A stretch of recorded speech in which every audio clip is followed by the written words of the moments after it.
Happy prep day, everyone. Shabbat Shalom. My name is noelhadley. This is the Unexpected Cosmology. Shabbat Shalom. I love saying that. Back in the day, you got to say Merry Christmas, but you only get to see that once a year. But Shabbat Shalom every single week. I love it. So I hope everyone is having a very shalomy time, whether it's morning, afternoon, evening, or nighttime for you, wherever you're at when you watch this video. It's snowing here in the Carolina Low Countries, and by snowing I mean pollen. It is green everywhere. You walk through fields of green, and you could see. It's like that poem of walking the sand prints, walking with Jesus, and there's the points where he's carrying you, and then the other points where he's dragging you across the sand, kicking and screaming. I'm not sure if that made the final cut in the poem, but it's in my version. And that's what it's like here, anywhere. It gets everywhere. It's gross. Cars are covered in it. I've got a bit of a sore throat right now and difficult time speaking because of it. So hopefully you will forgive me for that. We are talking tonight about the Tabernacle mysteries, as I like to call it. I am unashamedly calling the Torah a mystery religion. That is right. I'm not going to apologize for that. So before I came to the Torah, one of the things when I first learned about the flat earth, for whatever reason, I felt Yah guiding me to start looking into the mystery religions. That might seem a weird thing, especially since one of the commands is, not to follow the other gods. And of course, it wasn't for those purposes at all. But one of the character qualities of a mystery religion is that, you have a God that you're in a covenant or maybe contracted relationship with. Contracted might be actually an appropriate term, and for some of them, and just pick your God.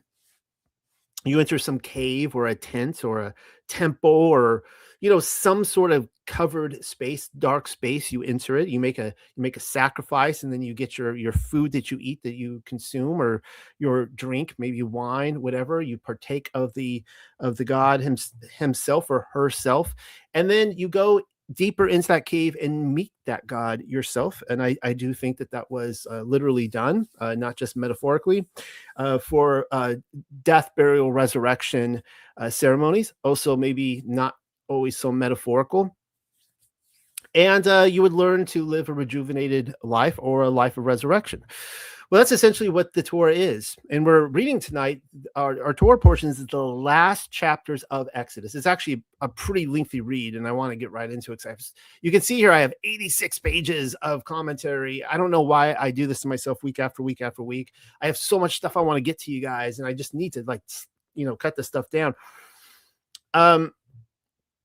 But, he gives it specific instructions for how he wants this tabernacle built in the wilderness. And this is how, you go through the gate, you give your sacrifice, and, you can get closer and closer to Elohim. And of course, as you learn more about Yahweh, you realize, of course, the mysteries here, the mysteries of the tabernacle of the Torah is learning that the tabernacle points to Messiah's body, and of course the body of ecclesia, his bride, New Jerusalem. So we're going to be covering all that tonight.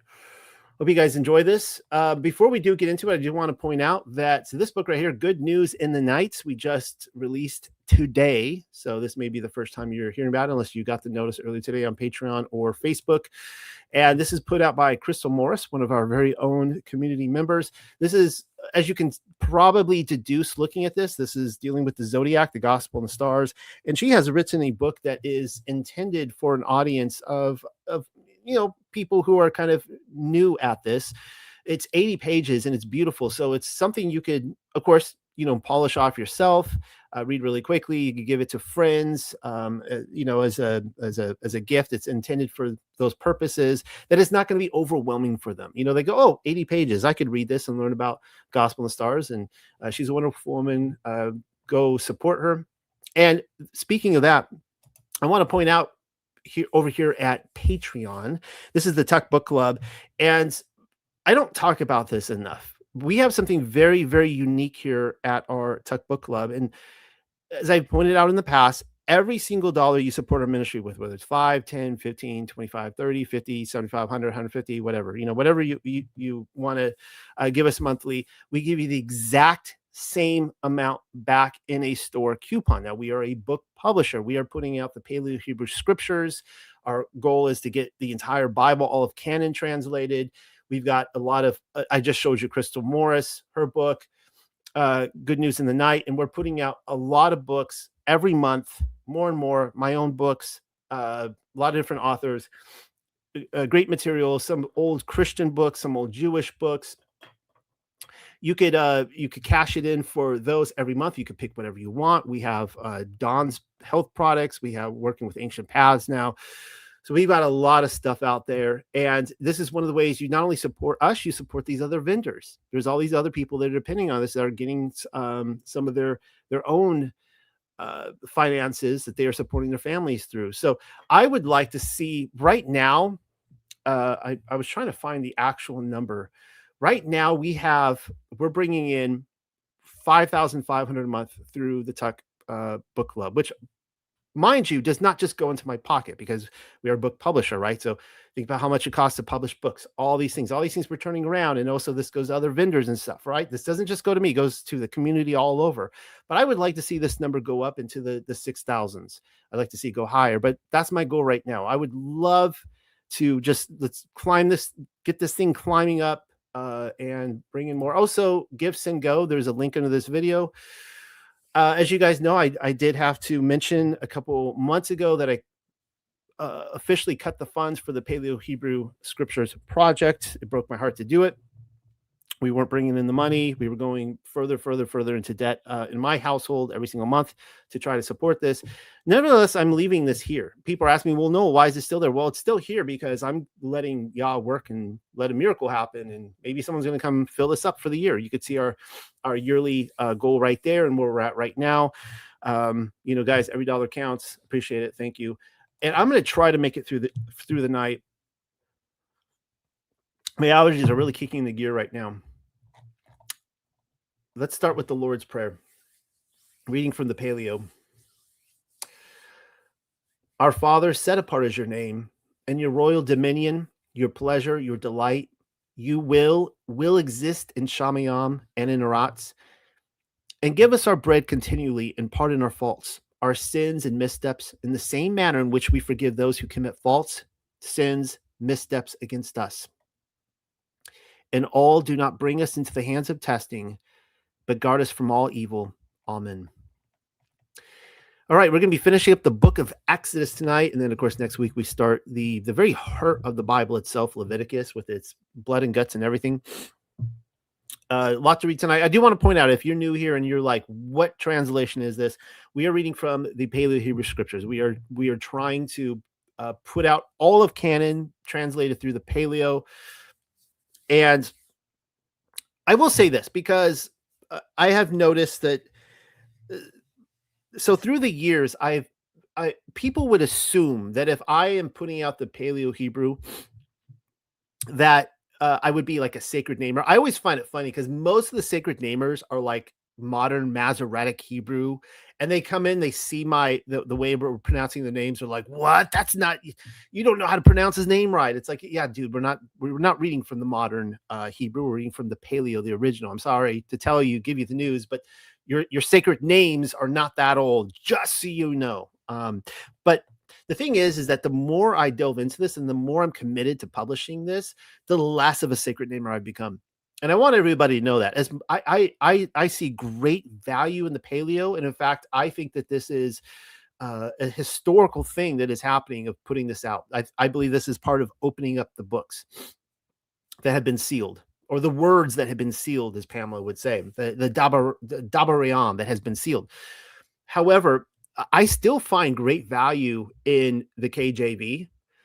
I know that people love to trash talk the KJV, and for the longest time I was showing them side by side, and people are like, that's the devil's Bible. I'm like, really? Seriously? Like, there's all these young kids coming into the faith now, and they have no understanding of the history. For 500 years, the KJV was used it watched nations fall and rise, and entire generations get blessed through it. And a huge revivals came from the KJV. So, I mean, genuine revivals of coming to obedience to the Father. And so it has its place of honor. And by the way, I'm going to say something really controversial really quickly. I would say the same thing with the Vulgate. Yeah, I know it's easy to trash the Latin Vulgate, and I've had my criticism in the past by the neutered word in the Greek of the feminine gender of the Ruach HaKodesh to neutered to becoming masculine in the Latin. Nevertheless, let's not forget that for 1,000 years, even longer, the Latin Vulgate was the translation, and through that we have all these Romance languages. It was a universal language, a Bible that was read all over the world that actually did bless many people, and brought many people into a spiritual understanding of Yah's word. And so that too has its place. That being said, I like all the different translations. I like the modern Hebrew, the Paleo, the Aramaic, the Latin, the Greek, the English Targums. You name it, I like them all. Excuse me, my allergies are kicking in. Let's get through this. Start reading Exodus chapter 35 through 38. I'm going to try to go through most of this without any interruptions. I will be commenting on the beginning here on the Sabbath, but here we go. And Meshach called together all the congregation of the sons of Yasharel, and he declared unto them all ha-dabariam, all the words which Yahuwah the ever-living has established to work for them. 6 days you shall labor, produce by labor, a prescribed work of service. And on the 7th day, he will exist to you a set-apart day, a Shabbat, Shabbathuam, a Sabbath of Sabbaths unto Yahuwah the ever-living. All who work by labor in him, doing a prescribed work, he shall die. All right. So firstly, it's talking here about work.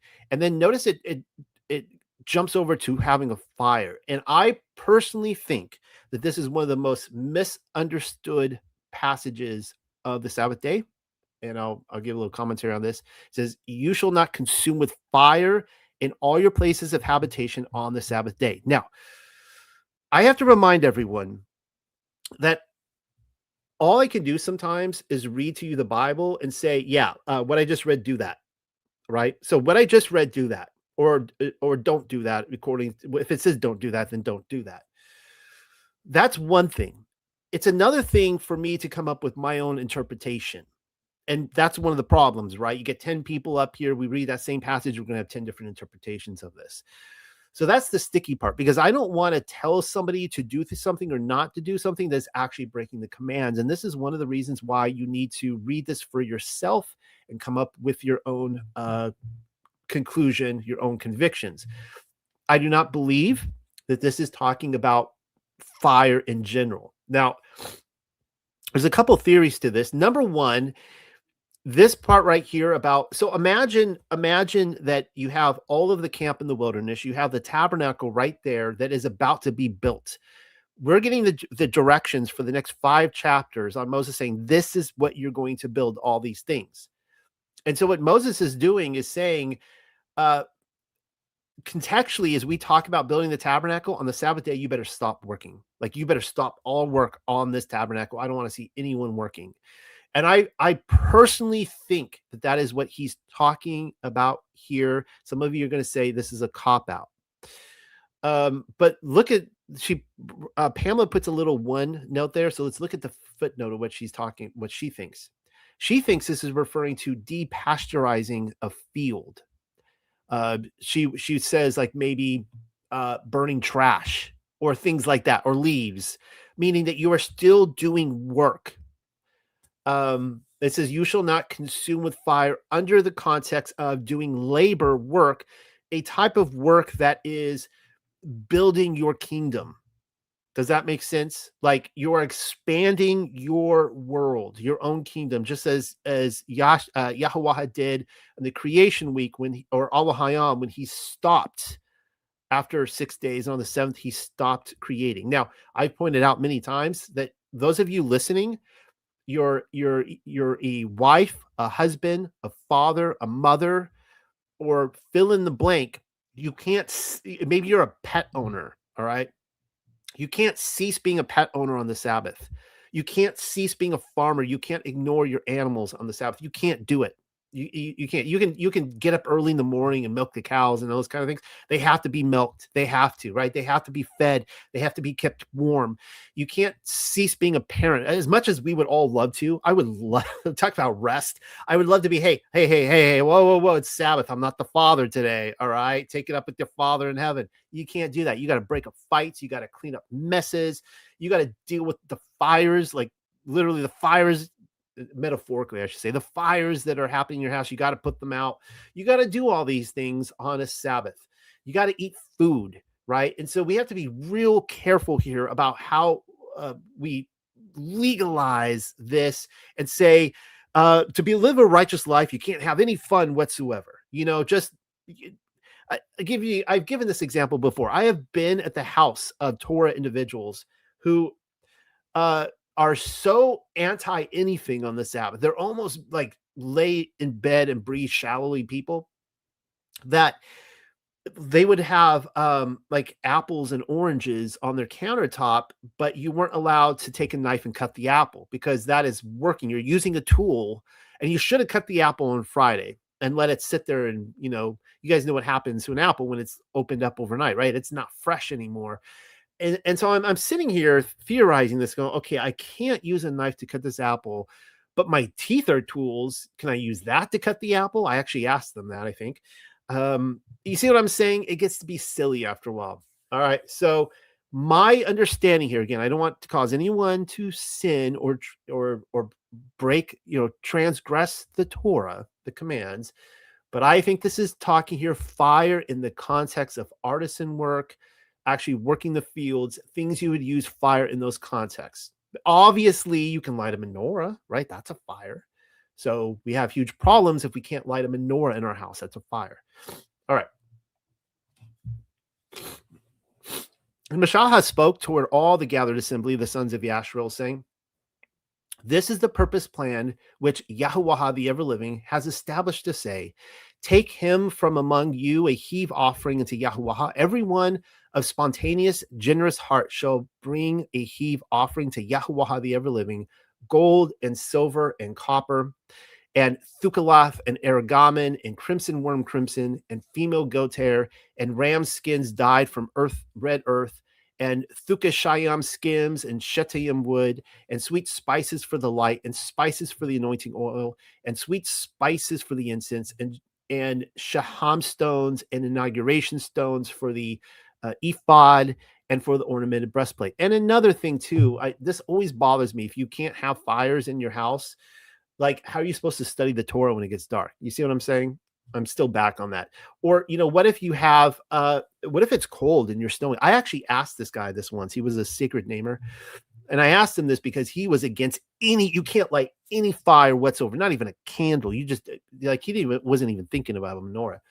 And I said, well, what if there's people like in the cold right now, like it's snowing, and they need a fire to stay warm. They need some way to stay warm. And they're like, and he straight up told me, he's like, well, they're sinning. And I said, well, are you saying that they need to move? He's like, yeah, they need to move to a place where it doesn't snow so that they can keep the Torah. And I just think that when you get to that level of it, like of detachment, where you have taken the Torah into something that is so impractical to something that is intended to be transformative for all mankind and not just people on the 33rd parallel, if you get my drift, we've got some major problems there. And all the wise of heart among you, he shall come to him, and he will fashion all that which Yahuwah the ever-living has established. The Mashkan dwelling place, his tents, his coverings, hooks, and his boards, bars, and columns, and commanders, the ark and the separate staves, the covering of redemption, the veil of covering, the table and his separate staves, and all his implements, and the bread of the faces, and the menorah for the lights, and her utensils and her lamps with oil for the light, and the altar of incense and the separate staves, and the anointing oil and the sweet incense, and the veil for the entrance at the entrance to the Mashkan dwelling place, the altar, the ascending, and the copper lattice work which he has, the separate staves and all his implements, the basin and his pedestal, the hanging veils of the enclosure, his columns and their commanders, and the veil of the entrance of the enclosure, the pegs of the mashkan dwelling place, and the pegs of the enclosure, and their cords, the noble garments for Aaron the priest, and his son's garments for the priesthood. And again, I will remind you as I go through the next 5 chapters, just think, if you can, how all of this tied with the tabernacle together points to the body of Mashiach, and of course, his bride, the church, and New Jerusalem.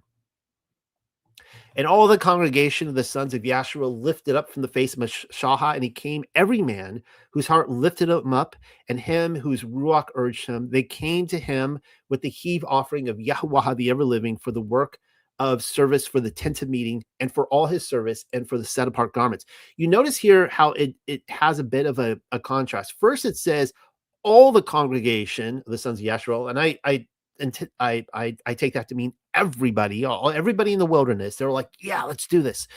But then it quickly says every man whose heart lifted him up, which doesn't imply all.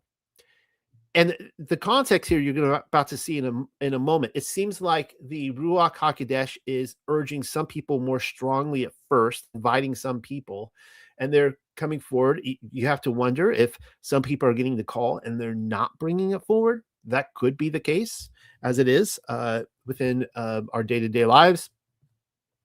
But then it goes on and say this: all they came to him, men over the men, the chiefs over men, and they came to him, all who possess a willing, spontaneous heart, bringing unto him earrings and nose rings and seal rings and necklaces. That's really interesting because we just saw this with the Baal incident a couple weeks ago, where they were bringing these same things for Baal, but now they're bringing for Yahuwah. All implements of gold as a wave offering of gold into Yahuwah the ever-living. Again, these were things that they looted out of Egypt. Excuse me. And every man who had attained for himself thukalath and erigamen and crimson worm crimson and white and goat's hair and ram skins and thukashayam dyed from red earth were brought to him. Many lifted up a heave offering of silver and copper and brought the heave offerings into Yahuwah the ever-living of anything he had attained. Shetiam wood for all prescribed work of service. And all the wise-hearted women brought to him yarn in their hands, thukalath and aragamen and crimson worm crimson and white, and all the men who were skillful in spinning gave unto them goat's hair, and the lifted up ones brought to him shaham stones for the ephod of inauguration and ornamented breastplate, and the anointing oil and the aromatic spices, and each man and woman whose heart urged them to bring for all the prescribed work of service, which Yahuwah the ever-living had established with Mashaha for fashioning by hand. The sons of Yasharel brought a willing, spontaneous offering unto Yahuwah the ever-living.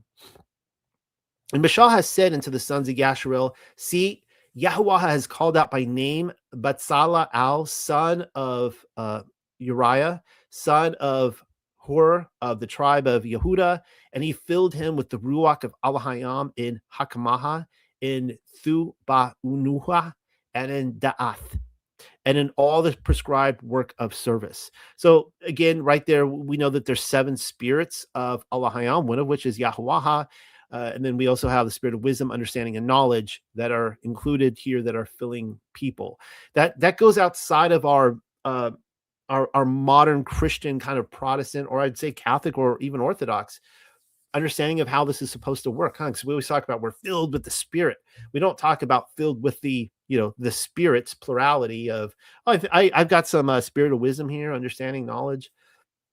This was for the invention of projects for fashioning gold and silver and copper, and to engrave stones for settings, and to carve wood for fashioning, and all the inventions for the prescribed work of service, and to guide. He has put in his heart, he and Ahalayab, son of Akayasamak, of the tribe of Dan, filling him with wisdom of heart for fashioning all the prescribed work of service, as an engraver and inventor, and as weaver in variegated colors, and in thukalath, and erigamen, and in crimson worm crimson, and in white, to work all the inventive materials for the prescribed work of service. Chapter 36.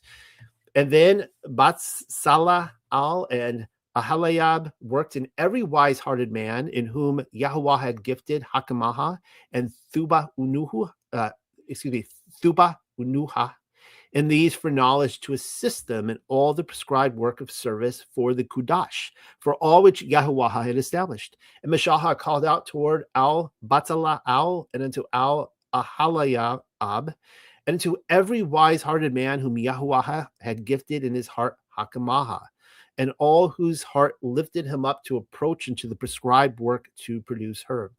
And he will take him from before the face of Meshaha all the heave offerings which the sons of Yasharel brought him for the prescribed work of service in the Kedash to work it. And they brought to him again daybreak after daybreak. And the wise one brought to him all the ones working all the prescribed work of the Kudash, man after man from his fashioning, which he had made from his weavings, until they declared it to Meshaha to say, the people from great abundances have brought more than that commanded by Yahweh the ever-living to be fashioned from it. Meshaha therefore charged him, and voices passed through the encampment to inform every man and woman not to bring any more of the heave offerings for the prescribed work. This is what I was telling you to pay attention to earlier, that there are people, like, I guess in the back of the line, maybe they weren't prompted right away. They all joined in, say, we will do this, but they weren't maybe prompted right away. They weren't excited about it, and they, didn't get to. Some people are going to see this in two ways. Some people are going to be like, oh, wow, they were spared. They didn't have to give up. They didn't have to sacrifice those things. They're so lucky. And other people are going to look at this and go, man, there was people here, if they didn't jump right to it, they were left out of the blessing. They did not get to take part in Yah's blessing. And I have a real belief that when we give, that Yah will entrust us with more money. Like, the more you give, the more he will give back to you. I'll give you a quick example about this. And I don't mean to say this to toot my own horn. I'm just giving this as a personal example, and maybe I shouldn't. But a few weeks back, when Paulie Hart and I moved the trailer back to Alabama I went down to meet him in Georgia. We moved it out to Alabama. We dropped it off. We were helping Pamela, the senior translator here of the Paleo, move into it from her other home. And I was, helping her with groceries, gave her some money, and, took them out to eat and that kind of stuff. And I wanted them to, not have to worry about it while I was there with them. And I made a statement at one point, and I'm like, my wife's going to kill me. But I said, I actually, just, like, I don't spend my money like this. I actually don't have this money. Like, this is like eating out our bank account. And I kid you not, that as soon as I arrived home, Yah had somebody come and, like, rent our house out, and we got that money back. No, we have to leave the house, of course. But you see how that works? Like, I just had this trust that if I take this money and use it for these purposes to take care of this individual, that Yah, even though I feel like I don't have it, Yah will bless me in return. And I really believe that. I believe it.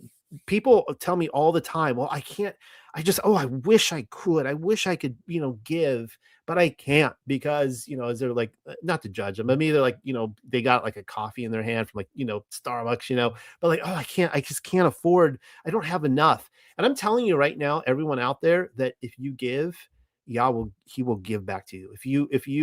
If you take part in his blessings, you will be blessed. And that's what you see here in the scene.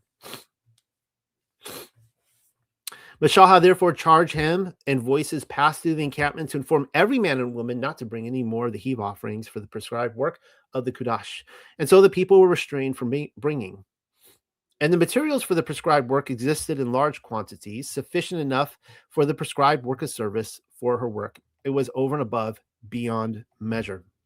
And he will fashion him all the wise of heart in laboring to produce the furnishings for the Mashkan dwelling place, 10 curtains of finely twined white, and Thukaloth, and Aragamon, and crimson word crimson, and Harabeam, cleverly designed and executed, like the cherubim. Thus they fashioned them. The length of each curtain was 28 emaha, and the width was 4 emaha. One measurement was used for all the curtains, and he coupled 5 curtains, one into the other, and 5 curtains he coupled, one unto another. And he fashioned loops of Thukaloth upon the lip of one curtain from the extremity in the coupling. In like manner, he fashioned along the side of the outermost curtain in the second coupling, 50 loops he fashioned on the one curtain, and 50 loops he fashioned on the extremity of the curtain, which is in the coupling of the second. The loops are received one against the other. And he fashioned 50 hooks of gold and coupled the curtains one into the one with the hooks. So the Mashkin dwelling place existed akkad. And he produced by labor curtains of goat's hair for the tent over the Mashkin dwelling place. He made 11 curtains. The length of one curtain was 30 amaha and 4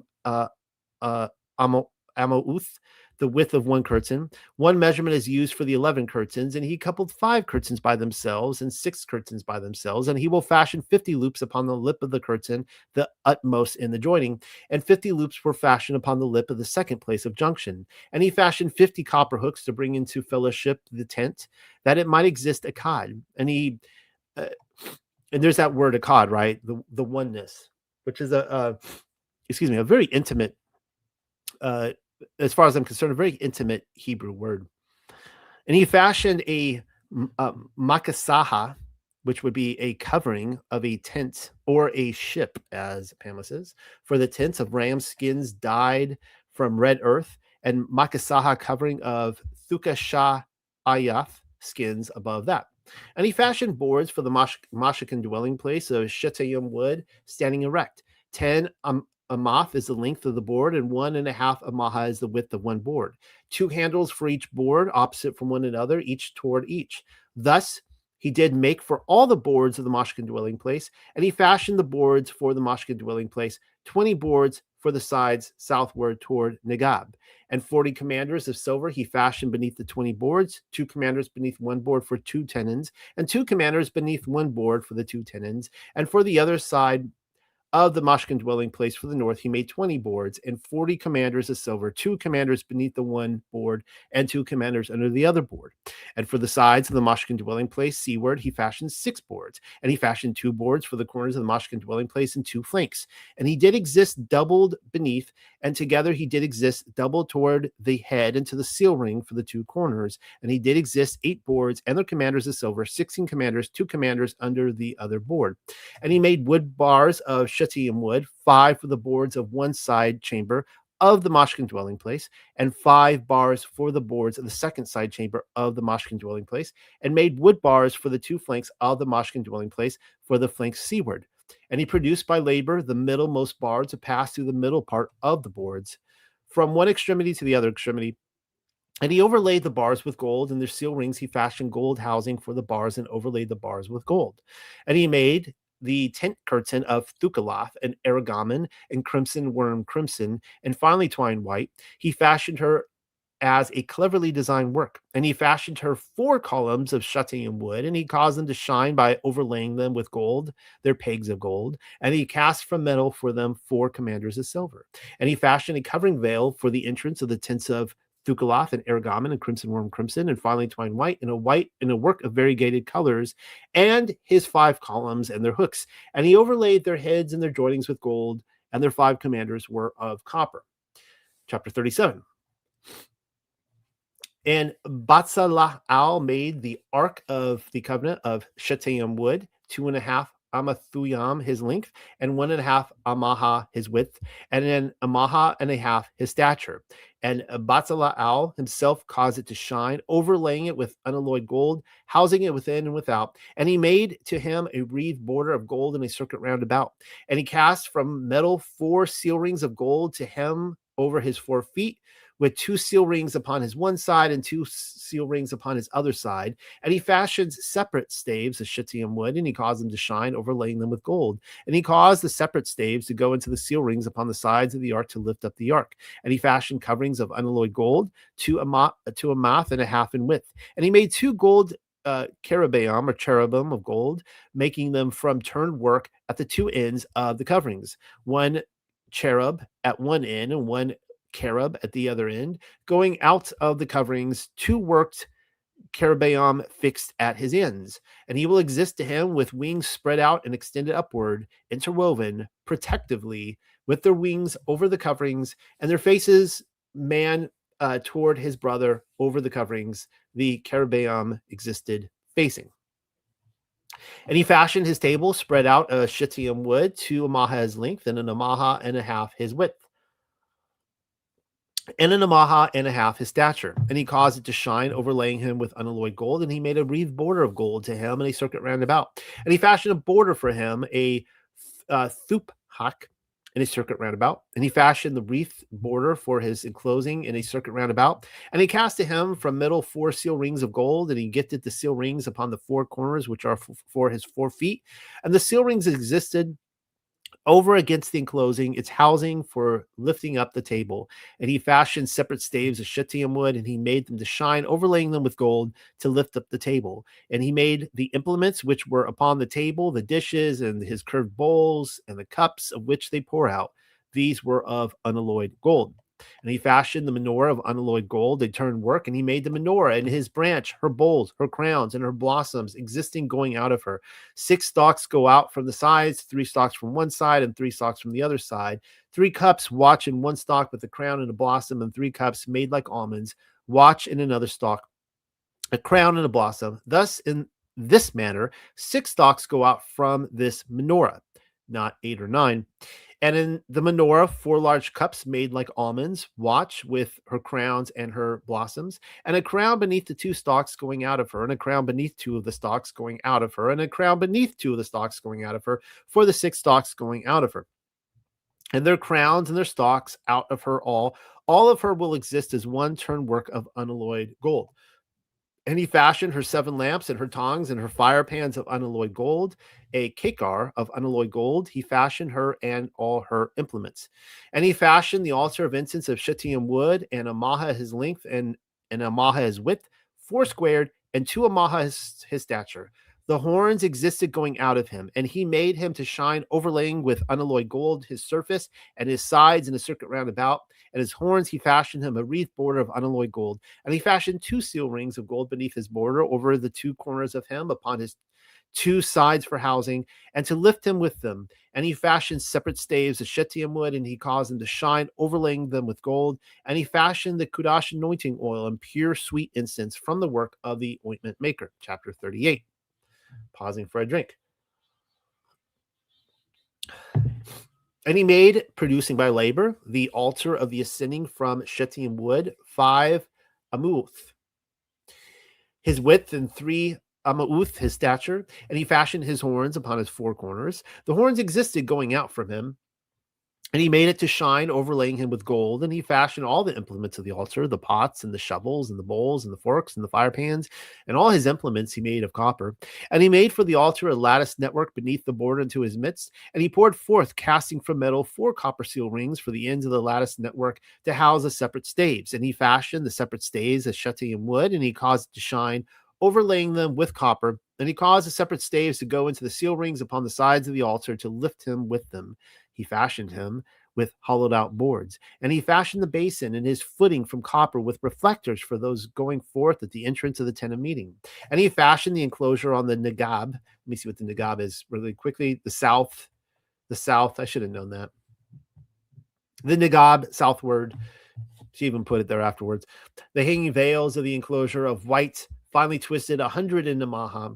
Their columns were 20, and their 20 commanders of copper, and the hooks of the columns and the joinings are silver.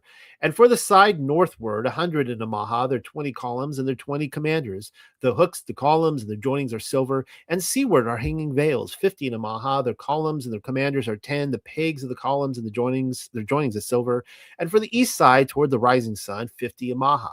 The hanging veils towards the shoulder piece are 3 columns and their 3 commanders. And for the other shoulder piece, from this and from that entrance of the enclosure, are hanging veils of 15 amaha, their columns 3 and their commanders 3.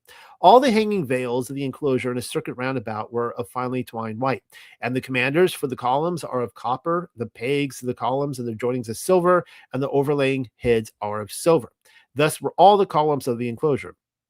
And the covering screen for the entrance of the enclosure is from variegated needlework, thucaloth and erigamon and crimson worm crimson and white finely twisted, and 20 amaha the length, and the stature and the width 5 amaha, in conjunction with the hanging veils of the enclosure. And their columns are 4, and their commanders 4 of copper, and their pegs are silver, and the overlaying heads and their joinings are silver, and all the tent pegs for the mashkan dwelling place and for the enclosure and its circuit roundabout were of copper. This is the review of the mashkan dwelling place of the revealed precepts, which was struck upon according to the mouth of Mashaha, the business and service of the Levites, or the Lawayam, by the hand of Athumar, son of Aaron the priest, and Batzalel, son of Araya, son of Hor, the tribe of Yehudah, who fashioned all that which Yahuwah the ever-living has established with Meshahah, and Ahalael, son of, let's do this, Akaya Samad, of the tribe of Dan, an engraver, artisan, and inventive workman, and an artisan in needlework with Thula lath and Aragamon, with crimson worm crimson, and with finely twisted white. All right. So on the first same chapter, just verse 24, I thought it was a new chapter. And this is the amount of gold which used fashioning the work of service and all the kudash, and the gold of the waving existed 9 and 20 kekar, and 730 shekels after the shekel of the kudash, and the silver of the number of the assembly was 100 kekar, and 1,775 shekels after the shekel of the kudash, a bakua, which is a half or divided or half shekel, a half shekel for every skull, that is a half shekel after the shekel of the kudash, for all those that passed through into the numbering from the sons aged 20 and higher, for 603,550. And he existed 100 kekar of silver for casting the commanders of the kudash, and the commanders for the 100 kekar was a kekar per commander, and the 1,705 and 70 shekels he fashioned pegs for the columns and caused them to shine, overlaying their heads and joined them together. And the copper of the waving was 70 kekar and 2,400 shekels. And he fashioned in her the commander to the entrance of the tent of meeting, and the copper altar, and the copper lattice work which was to him, and all the implements of the altar, and the commanders of the enclosure, and a circuit round about, and the commanders of the entrance of the enclosure, and all the tent pegs of the enclosure in a circuit round about. 39, the priestly garments. And from material out of Thukalath and Aragamon and crimson worm crimson, they fashioned the cloth garments to perform the work of the service in the Kudash. And he fashioned the cloth set apart garments, which were for Aaron, like that which Yahuwah the ever-living had established for with Meshahah. And he fashioned the ephod of gold, Thukalath and Aragamon and crimson worm crimson, and finely twisted white. And he spread out by beating it into thin plates and cutting off thread for fashioning amid the Thukalath, and amid the Aragamon, and amid the crimson worm crimson, and amid the finely twisted white from inventive work. The shoulder pieces he fashioned for him to be joined together. Upon his two edges was the joining, and the woven work for the ephod which was upon him was made from the same material, accordingly worked of gold, Thukalath and Aragamon, and crimson worm crimson, and finely twisted white, like that which Yahuwah the ever-living had set in place with Meshahah. And he fashioned the Shaham stones. I was going to say Shalom stones, but I like Shalom stones, but Shaham stone sounds nice. From encircling within a gold setting, from engraved with the engraving of a seal ring, over which are the names of the sons of Yasharel. And he set them in place upon the shoulder pieces of the ephod stones of remembrance for the sons of Yasharel, like that which Yahuwah the ever-living had established with Meshahah. And he fashioned the ornamented breastplate from inventive work, like the work of the ephod of gold, Thukalath and Aragamon, and crimson worm crimson, and finely twined white. He existed foursquare doubled. He fashioned the ornamented breastplate, a zereth, and he filled in him 4 rows of stones, a roll of Adam, a red gemstone. So that's kind of interesting, a play on Adam there, right? Because he's red. So an Adam gemstone is a red gemstone, a pale yellow gemstone, and a bright gemstone. And the second row, a glistening nephach, a sapphire and a hard stone. And the third row, a precious stone, and a gate and a dream stone. That sounds lovely. I'll take that.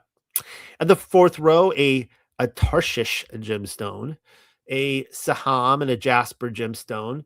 And these stones upon which were the names of the sons of Yasharel, the same 12 according to their names, engraved as a seal ring, each man according to his name, for the 12 tribes.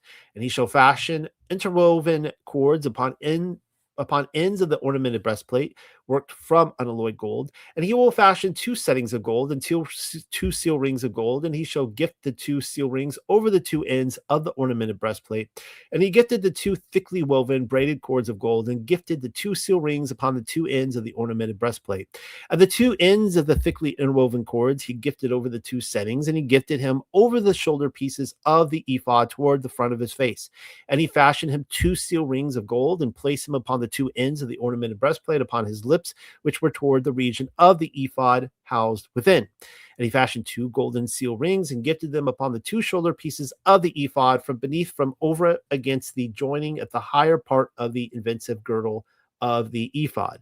And he will bind on the ornamented breastplate by his seal rings of the ephod with a cord of thucaloth to exist above the inventive girdle of the ephod, and so that the ornamented breastplate might not be removed from over the ephod, like that which Yahuwah the Ever-Living has established with Meshach. And he fashioned the upper garments of the ephod from woven work, all of thucaloth, and the mouth of the upper garment is in the midst of it as the mouth of a viper's hole, with a lip for his mouth and a circuit round about that he will not tear. And he will fashion him upon the hems of the upper garment pomegranates, thucaloth, and ergamen, and crimson worm crimson, and finely twined white. And he fashioned bells of unalloyed gold, and he gifted the bells between the pomegranates over the hem of the upper garment, and a circuit roundabout in the midst of the pomegranates. A bell and a pomegranate, hopefully I'm pronouncing that right, a bell and a pomegranate upon the hem of the upper garments, and a circuit roundabout to minister in, like that which Yahuwah the Ever-Living had established with Meshach. And he fashioned white tunics from woven work for Aaron and for his sons, and the white turban, and the ornamented white turbans, and the breeches from finely twined white linen, and the girdle of finely twined white and warm crimson, variegated like that which Yahuwah the Ever-Living had established with Meshach. And he fashioned the blossom of the Nazar, Kudash of unalloyed gold, and he wrote upon him from the writing of engraving of a seal ring set apart unto Yahuwah. And he gifted him over a cord of thucaloth to place upon the turban from above, as Yahuwah had commanded Meshach. And thus was completed all the labor of the Mashkin dwelling place of the tent of meeting. And the sons of Yashua fashioned him like all that which Yahuwah the Ever-Living had commanded Meshach, even in that manner he worked.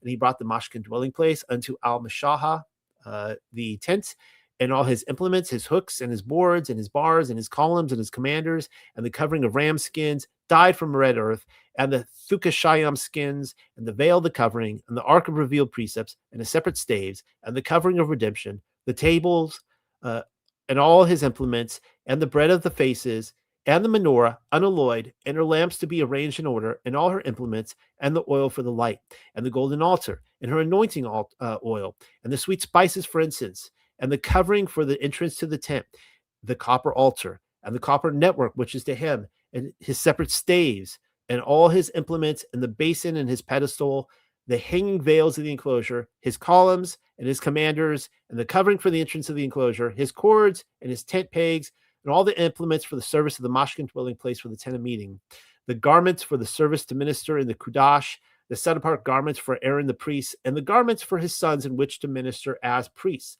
Like all that which Yahuwah the Ever-Living commanded Meshach on that account, so did the sons of Yashua fashion for all the service.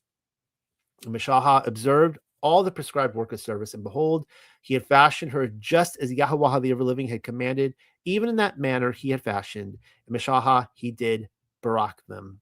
Chapter 40.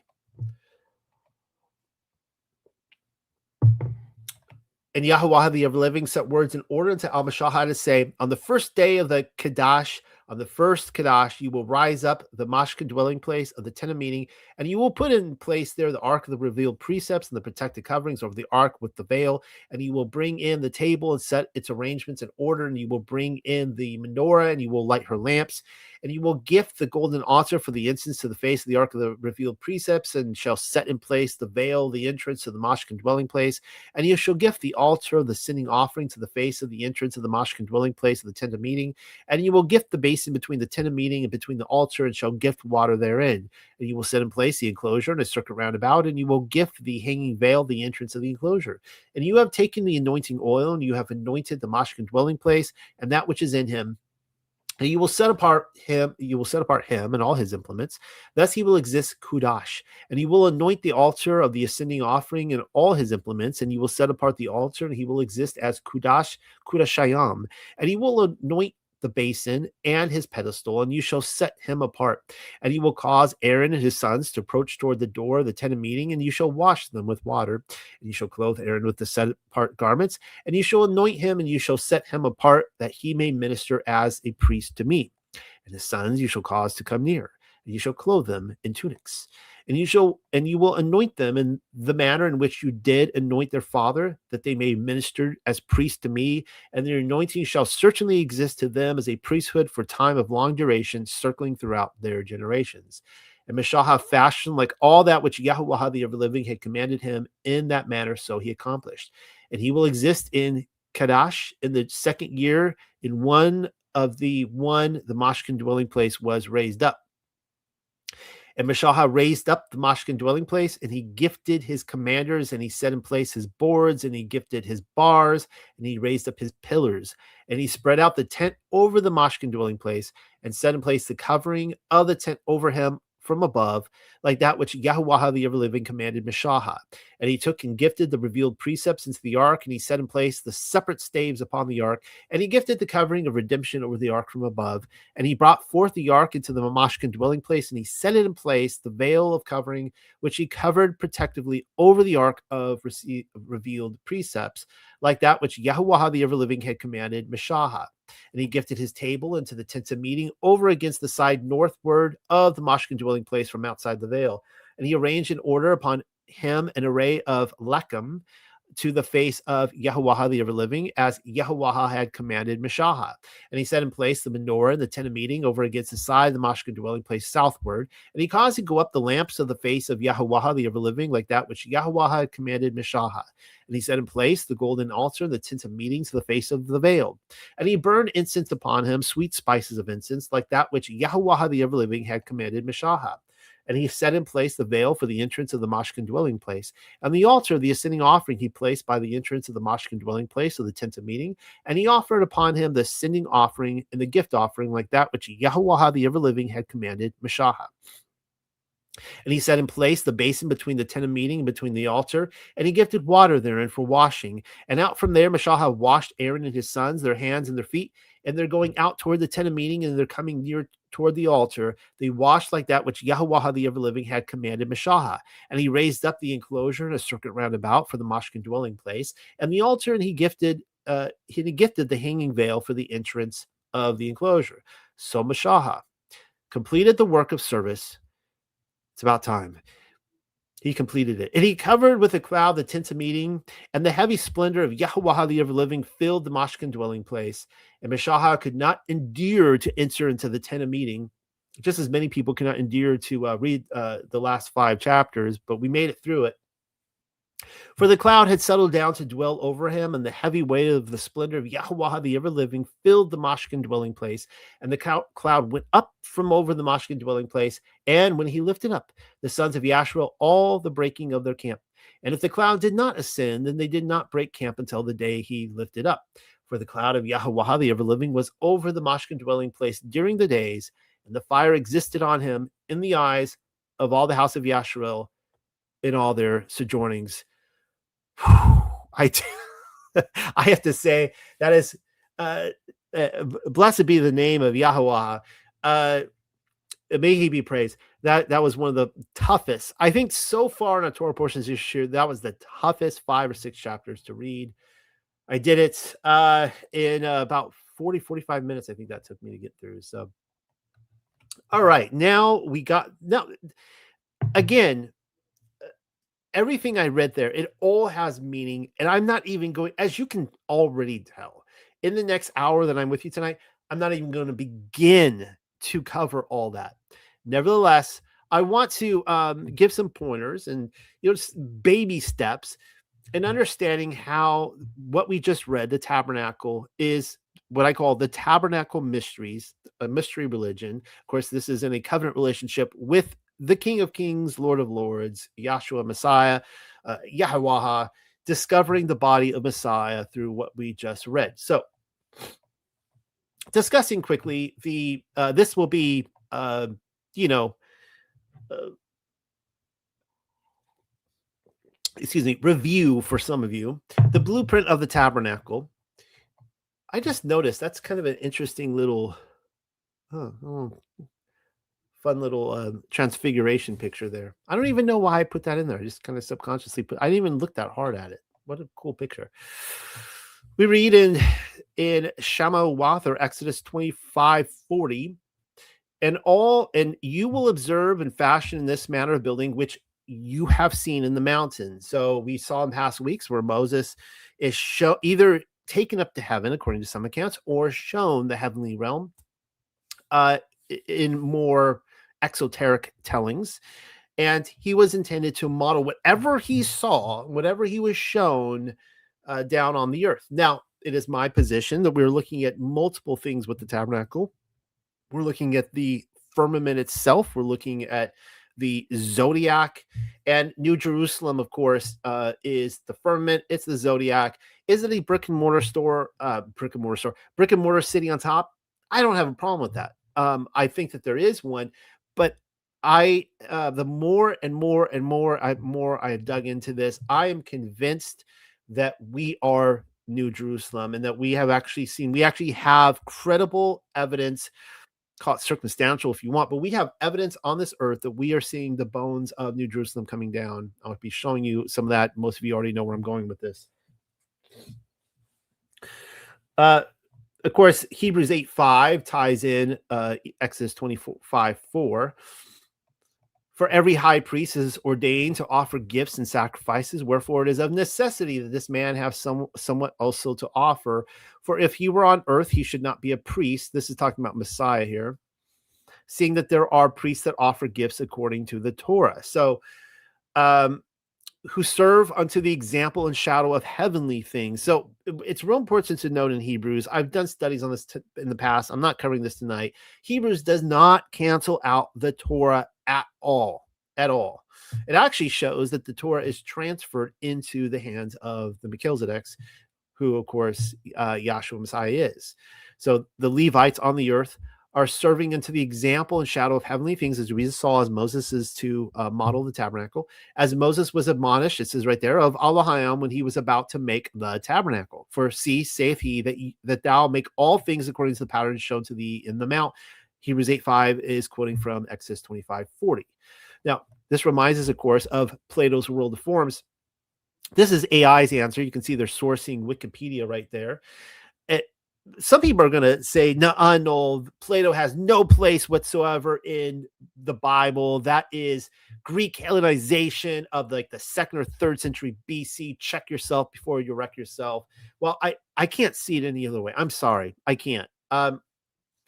It seems to me that Exodus 25 is the perfect example of Plato's World of Forms, or ideas, the heavenly realm, in which a transcendent, non-physical realm containing the ultimate, unchanging, and perfect essence of all things. So the idea is that whatever Moses saw in heaven was a transcendent, non-physical, in the transcendent, non-physical realm, the spiritual realm containing the ultimate, unchanging, and perfect essence of all things. I agree with that. I don't see a problem with that. The idea is that anything that is godly here on earth is being modeled after something that is perfect in heaven. What does the perfect family look like? What does the perfect tabernacle look like? Fill in the blank. So there are two basic tabernacle models. This is the classic rectangular one. In the past, I will if Andrew Hoy doesn't write me, he will write his senator, an angry one, if I don't show his model. Love you, Andrew. But this is the typical one here. And,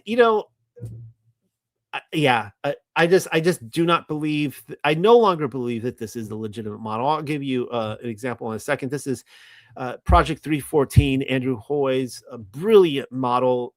I've said this to him many times. Like, I don't know how you did it, Andrew. I don't know how you read that and you came up with this, but I think you're absolutely, I never would have on my own. He did an incredible job on this right here. So the thing is, though, is one of the things Andrew, he talks his frustrations a lot. in the 10-15 years he's been putting this together, he gets all these people who get so excited, like, look, it's the firmament, the flat earth. He's like, yeah, that's great and all, but now that you see cleverly that it's the firmament, how about you step into the tabernacle and learn more from Yahweh, right? How about you, we just saw this idea that this passage is sacrifice to make it.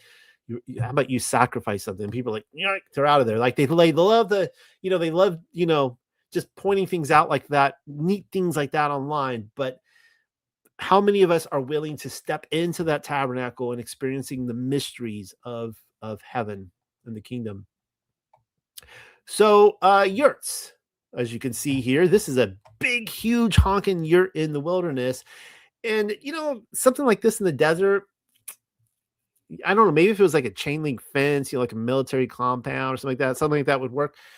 But, you put it to the test. Like, let's put this to the test. Let's get a big rectangular tent and then put a yurt in the wilderness and see which withholds the conditions and the wind and so on and so forth better.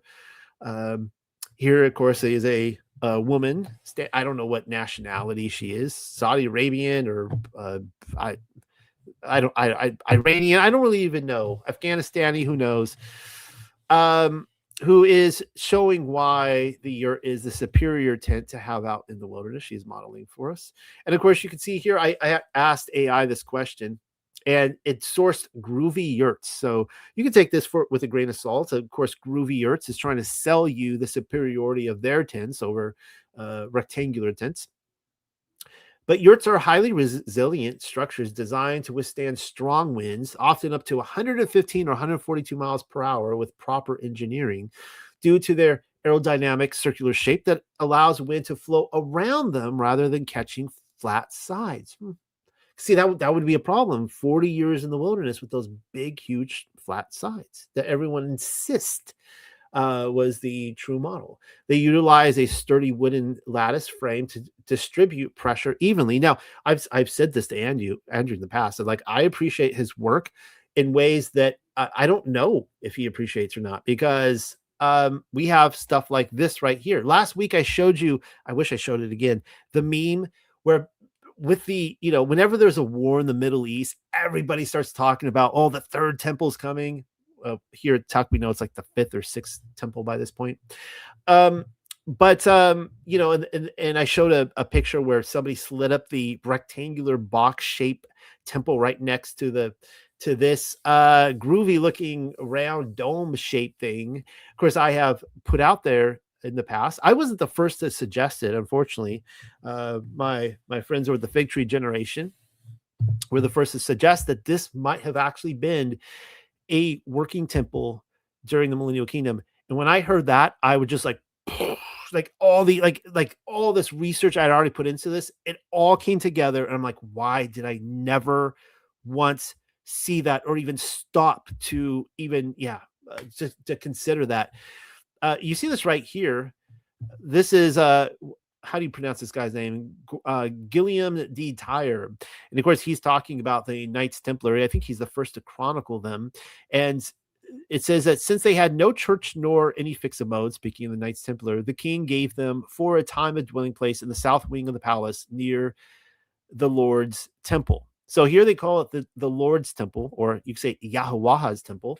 In other places, though, the Knights Templar referred to this as Solomon's temple. So isn't that interesting? So through the Middle Ages, this was Solomon's temple, and you could see it on a lot of maps. They're accrediting to this to the temple. This is not a Muslim building at that time. And of course, I have to point out, now this had a lot of facelifts to make it look more Muslim, but historians have pointed out, not just me, architects, that there is no other building like this in all of Islam. It does not make sense. Why, if this was one of the earliest they built, why did they not model more like this? Why weren't there ones before this? Why is this unique from all of their other buildings? And from this location here, you could see the rising of the sun and the setting of the sun and the moon. It's perfect for that. So here is a map that actually claims, this is right here. So the temple, this is Solomon's temple right here. You notice that they're drawing Jerusalem as a circle, and they're basically to represent the earth itself. I'll show you more of that in a second. This unique piece right out here shows up on the insignia of the Knights Templar. Now, the reason why they often show two Knights Templar coming together, writing together, is because of Acts, the Acts 4 element of ecclesia life. They're basically saying that they are embodying the early Jerusalem church by all their possessions they share with each other, and in that way they actually become really rich. Anyways, but this right here, they're calling this it is called, where is it called? Now I can't find it. Oh yeah, Christi di Templo, which means Temple of Christ, right here.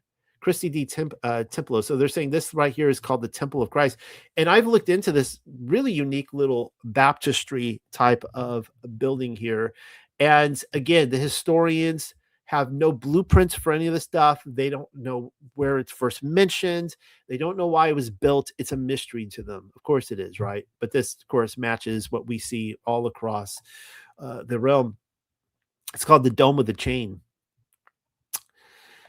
And of course, I'll just quickly point out with the Knights Templar, one of the things I love is that they have the ensign of St. George. I put, a lot of work. If you haven't looked at my research paper on the 7,000 year timeline and St. George, it's like 100 pages. I put a lot of research into showing why he seems to point to the fulfilled prophecies of Elijah's return. The St. George is Elijah, and that's the ensign, the Tav that he rose up. Now, these are from my own photos here, going to the Templars, Temple Church in London. And for anyone who really big on like the Da Vinci Code and stuff like that, this is one of the Stations of the Cross. It's one of the pilgrimage sites. So when you go into these temples, now there's not a dome on this, but it is rounded. And this rounded church represents the world itself. And the very center of it always represents Jerusalem. I don't want to spend too much time on that, but again, you see this is a circular cities, Jerusalem here, and here. But then when you start pulling into these medieval maps of the world, it wasn't like in the Enlightenment times from the 1500s forwards when they started trying to really map out North and South America and all that stuff with the quote unquote discovery of the New World. Back then, they were only interested in showing that the earth was a big circle, and they would usually always put Jerusalem right in the middle of it as the belly button of the earth. People who claim, well, it must be the North Pole because that's the center of the earth. They don't stop to think about how the seasons work there. If you're supposed to keep the Torah and you have like spring and autumn and like how the planting seasons and all that kind of stuff works up there. A better way to look at that is that if you took the A.E. Gleason's map and you looked at the center of the North Pole, that would be more like the face, like the center of the clock. And then you look at where the belly button would be, as the rabbis call it, the belly button of the earth. That would be right at the kind of 33rd parallel right there where Jerusalem actually is. Now, speaking of domes, this is, who knows what this is? Raise of hands. Can anyone say what this is, class? This is, of course, the Cathedral at Florence. And Florence is a place where I got to spend time this last year, and the city is a museum in itself. It is the most magnificent city. Like, you will not be prepared for how beautiful this city is. And I have to tell you that the statue of David, I'm just like, like gay, right? Like, why do I want to go see the statue of David, right?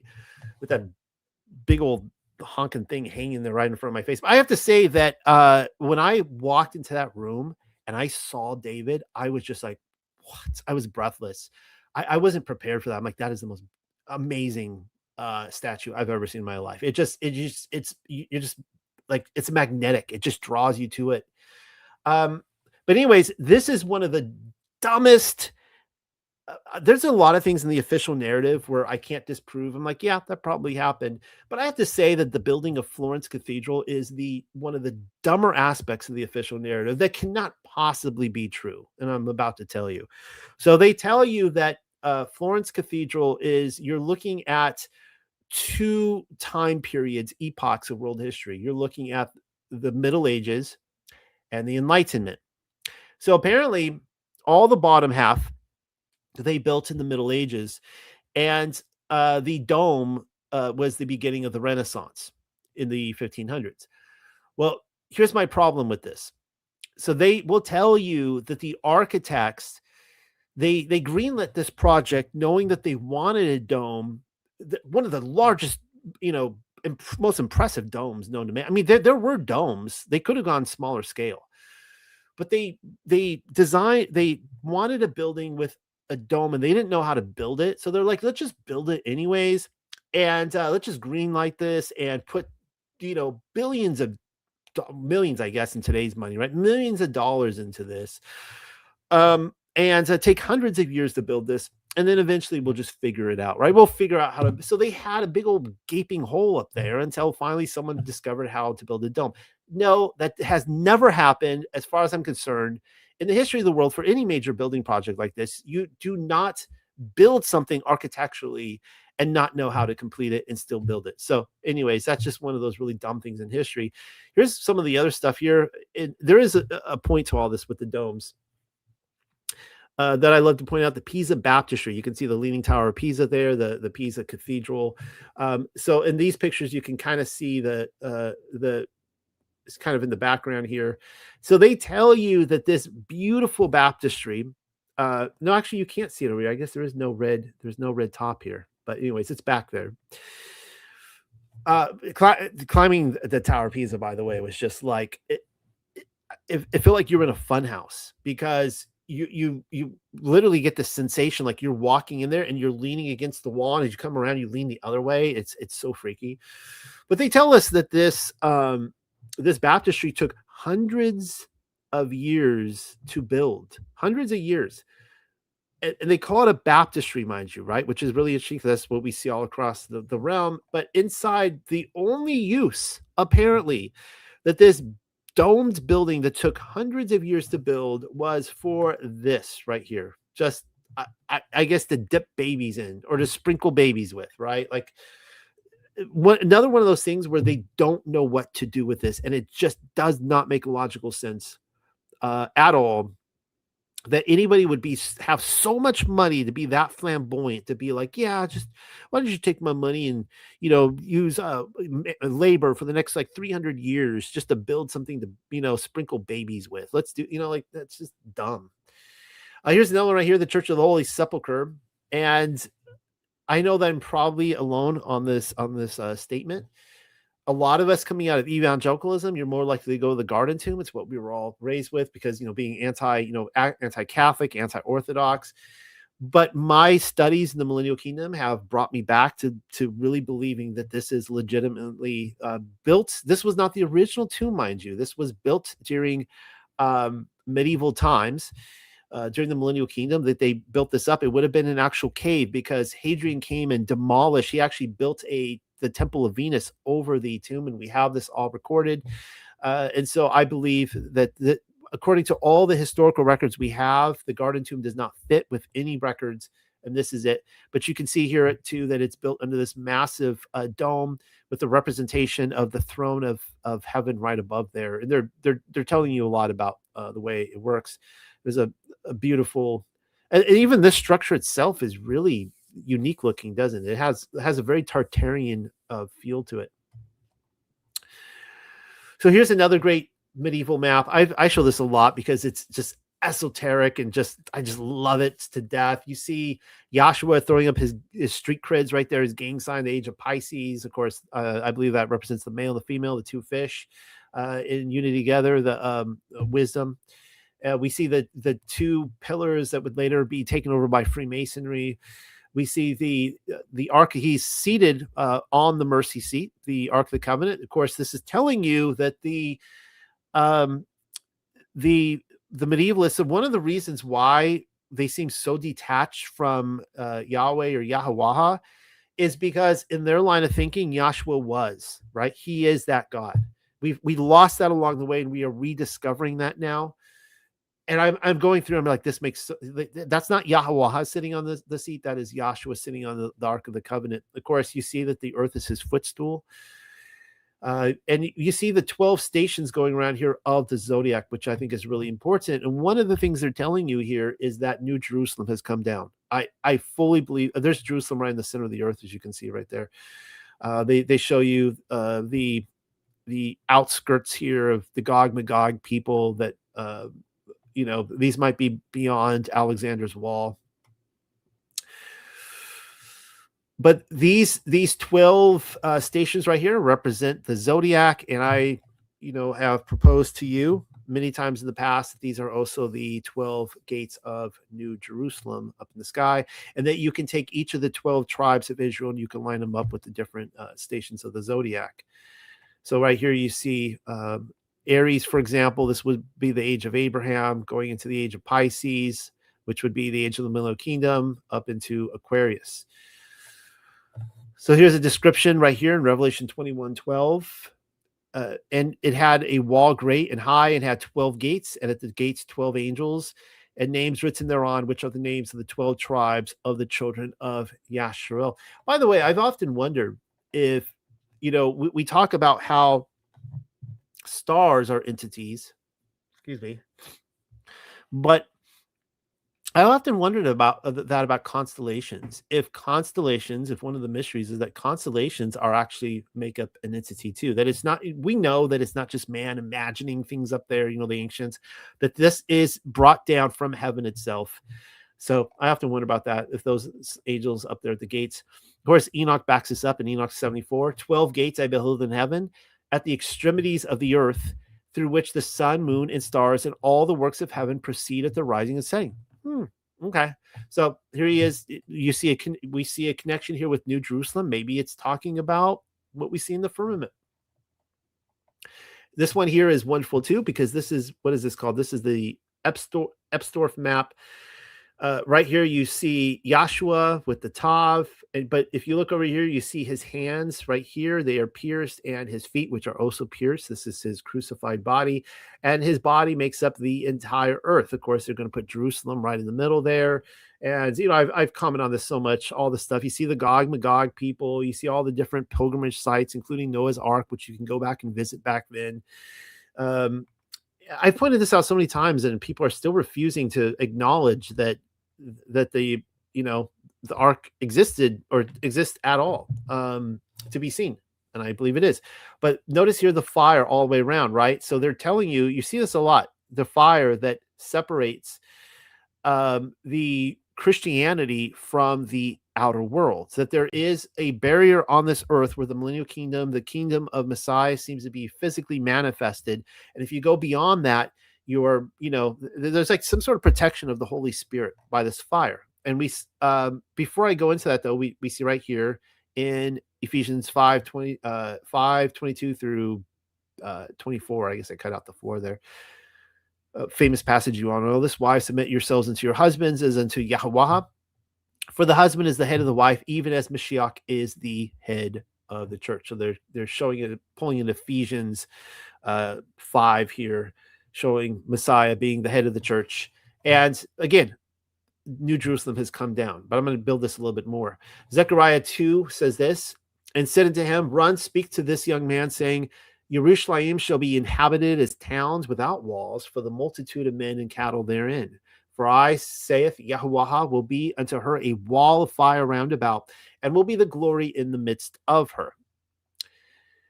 Luke says this, the Gospel of Luke, Yochanan answered them all, I baptize you with water, but one who is more powerful than I will come, the straps of whose sandals I am not worthy to untie. He will baptize you with the Ruach HaKodesh and fire. John 3:3.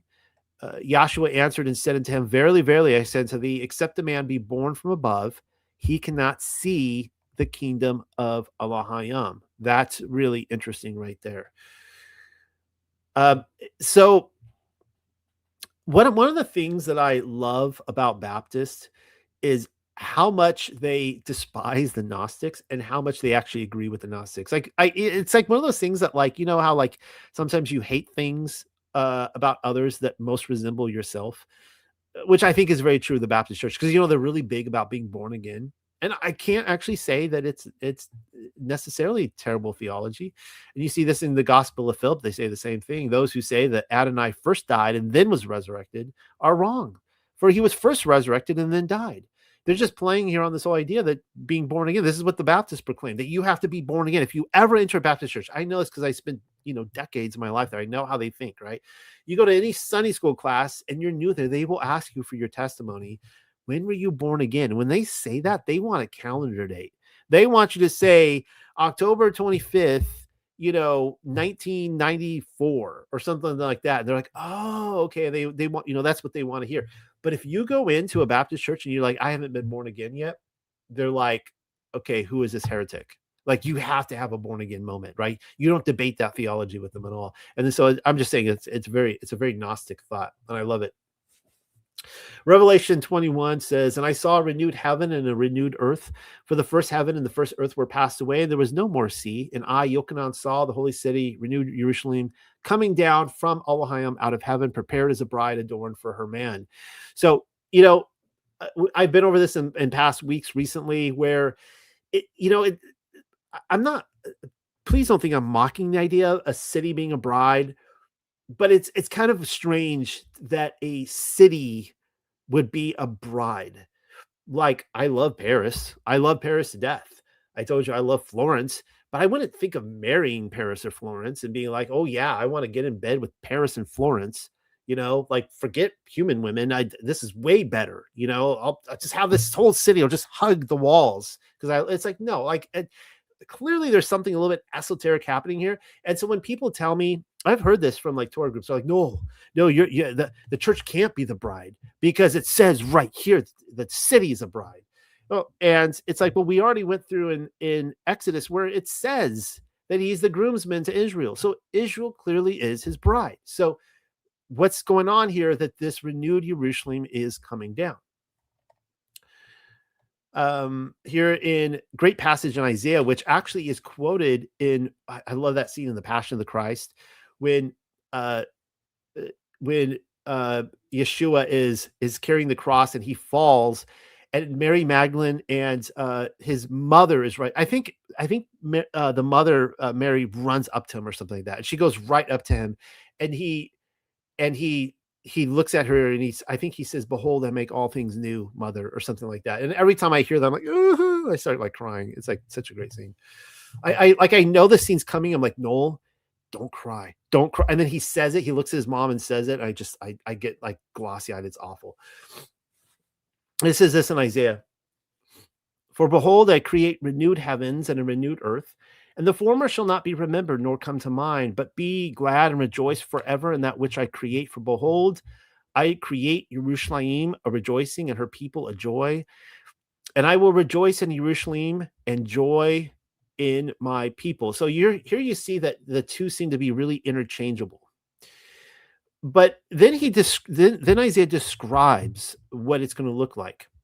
In verse 21, and they shall build houses. So this is the people of Jerusalem, and it's describing Jerusalem itself. And they shall build houses and inhabit them, and they shall plant vineyards and eat the fruit thereof. Let's see. And then let's read Micah 5. Oh yeah, and I'm going to cover, well, let's see. And that goes in right there with, no, I can't find it now. Where was it? Whatever. I'll find it. It's in here somewhere. Micah 5 says this: now gather thyself in troops, O daughter of troops. He hath laid siege against us. They shall smite the judge of Yasharoth with a rod upon the cheek. But thou, Bethlehem, Ephratah, though thou be little among the thousands of Yehuda, yet out of thee shall he come forth unto me. This is to be ruler in Yasharel, whose going forth had been from the old, from everlasting. Therefore he will give them up until the time that she will travail hath brought forth. Then the remnant of his brethren shall return until the children of Yasharel. And he shall stand and feed in the strength of Yahuwah, in the majesty of the name of Yahuwah is Allahayam, and they shall abide. For now shall he be great unto the ends of the earth. So here's one thing. This is, I think, the first time I'm ever saying this on video tonight. I'm going to tell you one more thing that I believe I was wrong in. The diaspora. I know that historically there have been diasporas. I know that historically Israel did go into the diaspora, and I consider myself Israel. And Judah went into a diaspora multiple times. But look at that last line now. For now shall be great. For now shall he be great until the ends of the earth. It is maybe this was just another like piece of I don't know if it was cognitive dissonance, but it just wasn't really putting the pieces together. I was looking at two different pieces of evidence, and I was still going off of this idea, this very Hebrew roots idea of looking for this next great exodus into the land. And of course, I wrote a whole book on the hidden wilderness, the blessed realm, and showing how that great exodus happened from Sheol to terrestrial paradise. I believe that has happened. That is the true Jerusalem, promised land that we're looking for. But I personally think that Yahshua, he conquered the entire earth. I have shown that before when he sent out the 70, all that stuff. The whole earth is his. He has conquered the whole world, and his church reigns throughout the whole world. Wherever we put our feet, we are conquering earth. It is a terrain war. And I don't think that in the history of the last 2,000 years, the people are waiting to go to that plot of real estate in Israel. I'm not saying there's not a future there. There might be a future there in Judah, in greater Judah. But I, Noel Joshua Hadley, live in Charleston, South Carolina. This is where Yah has directed me to be. And I don't believe I'm in a diaspora. I just theologically am no longer there. I believe that his kingdom is intended to be all over the earth, and we are to conquer it, not just a little plot of ground. We're not just sitting, hunkering down, hugging our butt until he just miraculously sends us out of here. That is not what we're here to do at all. So this whole idea of getting out of Babylon, like I don't live in Babylon. And of course, the Babylon of Revelation, spiritual Babylon, which is referring to the Jews in Jerusalem, I don't live there either, and I'm not a Jew. So there are elements of Egyptian and Babylonian society in the West and in all countries, but I don't believe that I am physically living in Babylon. That's diaspora talk. So anyways, that's my position. I'm letting you guys know that now. You'll be hearing more about that in the future. And if you guys think I'm wrong about that, please let me know. I just don't see that that's how the kingdom is playing out. I think the kingdom is intended to take over the entire world. And I love this map here as well, where this is a map of France, and you're seeing all these. It's a map of all the cathedrals that they built all over. And of course, these were all built within a walking distance, where in between these cathedrals, they would always put within 10 to 20 miles a nunnery, friary, whatever, so that all the pilgrims who are walking from cathedral to cathedral to be healed, the healing of the nations, and spread out Jerusalem here, they would have free housing. And in fact, you could just walk your entire life. You could be Forrest Gump, and you could walk the earth through the Middle Ages your entire life and never stop walking.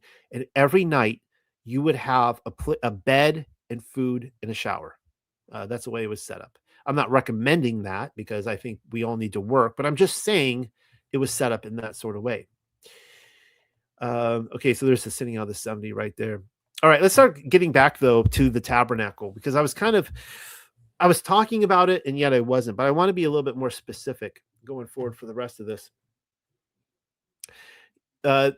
People have drawn this out. Now, this is going according to the rectangular design, but they have shown that the tribes may have formed a cross, a tav, which is a very interesting prospect. I'm not against the idea, though I really do think that it was probably more of a zodiac situation, but I'm showing you this anyways. Something more like this. This is, of course, still going with the triangular or square arrangements, but this one gets us a little bit closer to the point. You can see here where whoever made this is lining up, and I still confess to you that I have yet to do a deep dive into trying to understand why each tribe should be a certain constellation. So I don't know why this person picked Zebulun as Virgo. I can figure out Judah for Leo. That's pretty straightforward. But why Simeon for Pisces? I don't know. I can't answer that question. Something I'd like to look more into. But anyways, you can see the surrounding there of the Levites in the middle. And they make Libra Levi according to this too. All right, before I talk about the constellation, we are going to be talking about Egypt really quickly. You can see the Sphinx there. And one of the questions is, why in the world was Egypt just, I put malpractice here. Why was Egypt dug up out of the sand in the 1800s? To the point that some people claim that Napoleon built the pyramids. That's cute. It's cute. It might be, I think that with what we're finding now, like underneath the pyramids, that clearly Antiquitech, I don't think Napoleon built that. I'm sorry.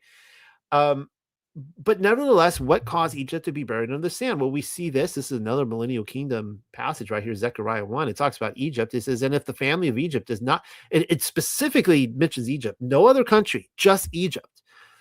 If the family of Egypt does not go up and present themselves for the festival of the Feast of Booths, this is Sukkot. This is one of those passages that, like, the Torah haters have a really, really difficult time with. Like, they do not like this passage because it shows that you had to be obedient to the commands in the Millennial Kingdom. As I pointed out, it was set up for people to be on the pilgrimage and to live this festival of booths out. I am fully convinced of that. And if the family of Egypt does not go up and present themselves, and on them there shall be no rain, there shall be the plague with which Yahweh afflicts the nations that do not go up to the feast of booths. This shall be the punishment of Egypt and the punishment to all the nations that do not go up to the feast of booths. So I personally think that we are seeing fulfillment of prophecy, that this Egypt experienced that fate.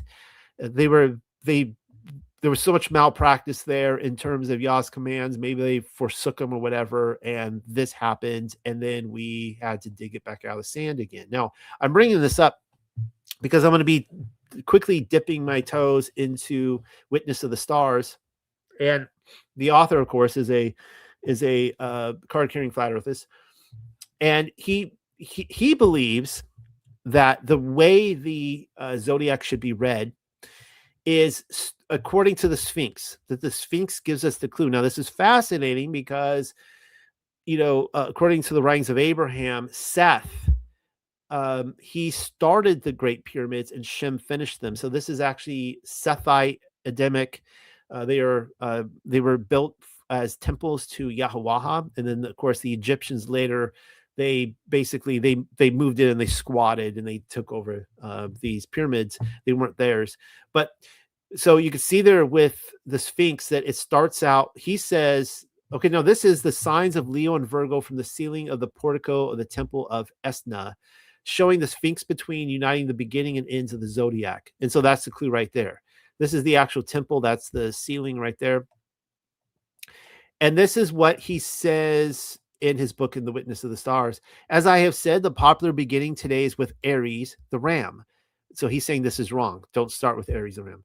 But comparing this revelation with that which was afterwards written in the volume of the book, Virgo is the only point where we can intelligently begin, and Leo is the only point where we can logically conclude. Is not this what is spoken of as the unknown and insoluble mystery, the riddle of the Sphinx? The word Sphinx is from, I can't read that right there, but to bind closely together. It was therefore designed to show where the two ends of the zodiac were to be joined together, and where the great circle of the heavens begins and ends. The Sphinx is a figure with the head of a woman and the body of the lion. And of course, this is a brilliant book where he goes through and shows that the Madonna child and, the virgin birth, Mary the Virgin, it's not pagan. It's all told up in the stars. Beautiful story. All right, so here's another element right here, and you can just take a screenshot of this if you'd like, because I don't even have time to go through all these verses. This is a whole study in itself, where we see all these different, we were seeing this red tonight, gold, silver, bronze, blue, purple, scarlet, fine linen, goat's ram hair, acacia wood, and oil. So gold, the proposed, now this could be wrong, but the proposal is that gold represents deity, and you could see the references there in Revelation, 1 Corinthians. Silver means redemption. You can find that, we read that tonight, Exodus 36, but also 30:15. Brass and bronze means judgment. Blue means heaven or firmament.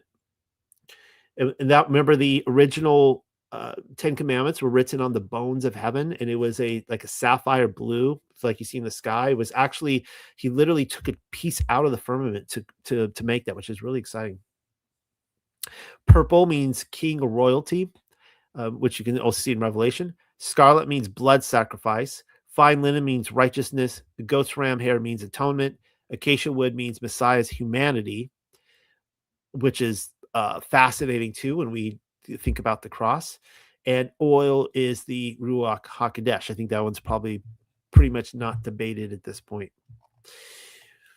So let's start talking about how the tabernacle is the body. And here again, somebody, they all point where the different tribes are. I still, though, I need to figure this out with the zodiac, seeing if they really do line up with this. I'm unsure of that.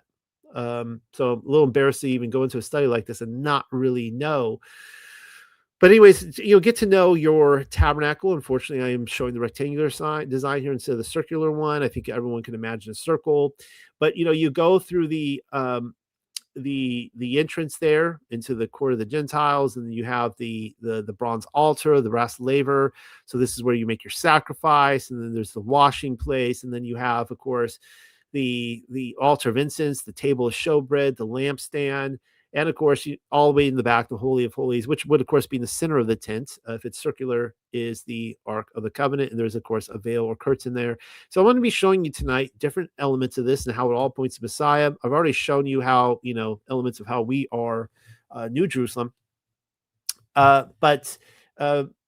just going to be going through all of this right here. So Exodus 25:8 says, "Let them construct a sanctuary for me that I may dwell among them." Exodus 40, Moses erected the tabernacle and laid its sockets and set up its boards and inserted its bars and erected its pillars. So all of these are clues to Yahuwah dwelling among us. 2 Peter 1 says, yea, I think it meet, as long as I am in this tabernacle. Now, some people will translate this to the tent of his body, which is still a very Sukkot understanding of things, but in this is tabernacle, like the tent in the wilderness, to stir you up by putting you in remembrance, knowing that shortly I must put off this my tabernacle, even as our Lord Yahshua Messiah hath shown me. One of the ways to look at this is in referencing, the reason I like tabernacle instead of like tent for Sukkot is, even though Sukkot is temporary, the idea is with the tabernacle, they would pitch it, and they would set up camp, they would take it down, set it up, take it down, they would move around. And with that, we get this idea of different generations of people coming for a short time and dying, coming, being born, dying. And so Peter seems to be referring to that there. Numbers 10:17. Then the tabernacle was taken down, and the sons of Gershon and the sons of Merari, who were carrying the tabernacle, set out. So isn't that interesting? So you get the idea there that like the death of the body, and then you're setting out for your next destination. The Ruach HaKodesh filled the tabernacle as our own bodies. Numbers 9:15. Now on the day that the tabernacle, well, of course, we already saw today the wisdom, Hakamaha, the spirits of Yahuwah filling these people as they're building it, right? Now, on the day that the tabernacles were erected, the cloud covered the tabernacle, the tent of the testimony. And in the evening, it was like the appearance of fire over the tabernacle until morning, Numbers 9:15. Of course, this is, everyone knows this popular passage in Acts 2, Pentecost. And when the day of Pentecost was fully come, they were all with one accord in one place. And suddenly there came a sound from heaven as of a rushing mighty wind, and it filled all the house where they were sitting. Some of you guys might have air conditioning units that sound like that. And there appeared unto them cloven tongues like as of fire, and it sat upon each of them, and they were all filled with the Ruach HaKodesh, and began to speak with other tongues as the Spirit gave them utterance. Acts 2. So here we see again connection between the Spirit filling the tabernacle and, of course, filling us, the tabernacle. But then we have temple patterns, boards, tenons, and silver sockets. And you can see here a picture of Yahshua. And I'm going to try to set the stage that his dying on the cross was pointed to. I just never noticed that before. Look in the background. There's a guy. He's hanging behind these like two branches. I don't know how I had never noticed that before. It was the first time. I feel like I'm missing more of the picture too. I need to see. Exodus 26 says, and now, we already saw this tonight. And thou shalt make the boards for the tabernacle, 20 boards on the south side, southward. And thou shalt make 40 sockets of silver under the 20 boards, 2 sockets under one board for his 2 tenons, and 2 sockets under another board for his 2 tenons. Exodus 26. Now, each board was to have 2 tenons at the ends, of which each tenon was placed in a silver socket. If I understood that right, it took me a long time. Eat your heart out, Andrew Hoy. It took me a long time to figure that out. That's what I came together right there with that mental image. And the word tenon indicates a pin, nail, or fastener, or literally that which connects. And so Ephesians 2 says this. So then you are no longer strangers and aliens, but are fellow citizens of the saints and of the household of Elohim. This is one of the other reasons why, again, I've kind of moved away from the diaspora slowly and understanding that we are all, wherever we reside, we are citizens of the kingdom. We are not outside the kingdom. We are in the kingdom. Whether you're from Greenland or, Australia or Japan or, China or Iran or wherever, you are a citizen of the kingdom wherever you are. Having been built upon the foundation of the apostles and prophets, Yahshua Messiah himself being the cornerstone, in whom the whole building being fitted together. So there's the fitting together of the tabernacle, is increasing into a holy temple in Yahuwah, in whom you are also being built together for a habitation of Elohim in the Ruach. Do I want to spend time walking about the handwriting of ordinances? It's fun to talk about, but whatever. You guys, hopefully everyone knows it's not talking about the end of Torah. I don't have enough time, so I'm just going to skip that. Okay. I covered this a couple weeks ago with Thomas touching the wounds in his side. And we saw this here with stigmata. Why did I want to talk about this tonight? I don't know. I was sitting here like a little schoolboy putting this together this morning thinking, I'm going to talk about this and that. And I can't even tell you why I put this in here. But whatever. I'll probably think about it in a moment. But let's keep going. Okay, so the furniture with the ribs. Now, Pamela will be the first to tell you that I'll be the first to tell you that Pamela doesn't really always like the Strongs, and she has good reason for that. And she has found that people really depend upon this as almost a Talmudic tradition. Like this is like a Talmud in itself. And that's not necessarily correct. Nevertheless, I'm going to try the best I can. And in Strong's, we see a rib side chamber can be a timber or a plank. And it is an unused root word meaning to curve or to limp. Well, let's see here. It is also used to mean a side or a rib. The Hebrew word zela primarily refers to a rib or a side. Now, people will argue until the cows come home whether, Eve came from Adam's rib or his side, right? And it's just like, when I say I don't really care, it doesn't mean I don't really care. It's just like, it doesn't change anything to me. She came from his side, and maybe it was a rib, maybe it wasn't. But they both, according to this, mean the same thing, right? And think about the ribs of why am I scrolling up to this? Well, think about the different ribs of the tabernacle as it's coming around circular to form this body, right? Which creates into one. So the tabernacle had ribs. And we see this with the rib of Adam in Genesis chapter 2. And taking one of his side chambers. Oh, yeah, this is Pamela's Paleo. So taking one of his side chambers, he closed up the flesh in its place. And from the side chamber, he constructed a woman. All right, so that's the first example of the furniture with ribs, the side chamber, the rib. So I guess Pamela, according to this, she actually agrees with that one there. So that's good. The second example is the sides of the Ark of the Covenant, which we also saw tonight, chapter 25. 2 seal rings against one side and 2 seal rings against the second side. And of course, the sides of the Ark. Then we see that the commandments are placed into the Ark, right? So if you can think of the Ark itself as a body, another representative of our body, we are supposed to not be stiff-necked. We are supposed to, a physical circumcision is supposed to be an indicator of a spiritual circumcision, though it may not mean that at all. We're supposed to have circumcised hearts in which the law is written, the Torah is written on our heart. And Deuteronomy 10:2 says this, the commandments were placed into the ark. In that time, Yahweh, the ever-living, declared toward me, carve for yourself 2 tablets of stone, like the first ones, and ascend toward me, toward the mountainous place, and fashion for yourself an ark of wood. And I will write upon the tablets, the Dabariam, the words which existed on the first tablets, which you broke into the pieces, and you shall place them into the ark, in Deuteronomy 10. And then we know that the commandments are supposed to be placed into our body, according to Deuteronomy 6:6. So hint, this is coming from the same book. And you have loved Yahweh, your Elohim, with all your heart, and with all your nephash, and with all your strength. And these matters, these words set in order, which I have commanded you this day, shall be upon your heart. Just as an example, as the 10 commandments go into the ark. Well, here's the third example, the brazen altar of sacrifice. Once again, I'm using a non-circular model, but hopefully you will all forgive me for that.